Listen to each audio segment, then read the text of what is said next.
આજે એક સમાચારને રદિયો આપવાનો છે અને બીજા સમાચારને સામે લાવવાના છે.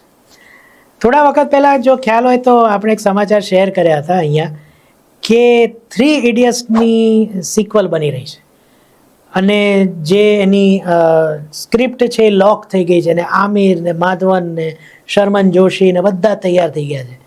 પણ ગઈકાલે એક પ્રેસ કોન્ફરન્સમાં આર માધવને આખો ફુગ્ગો ફોડી નાખ્યો.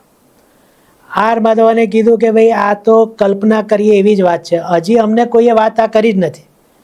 માધવને બીજું પણ કીધું કે અલ્યા અમારી ઉંમર જો, અમે ત્યારે કેવા લાગતા હતા, અત્યારે કેવા લાગીએ છીએ, કંઈક તો વિચાર કરો, પહેલાં આવી અફવાઓ ફેલાવો છો.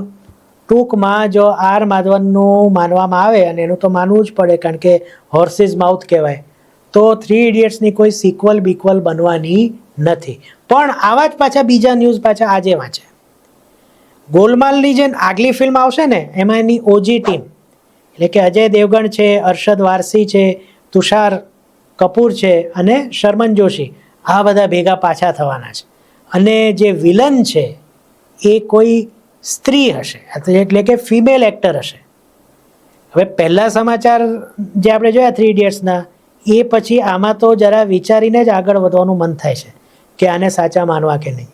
તમે શું માનો છો જરા કહેજો.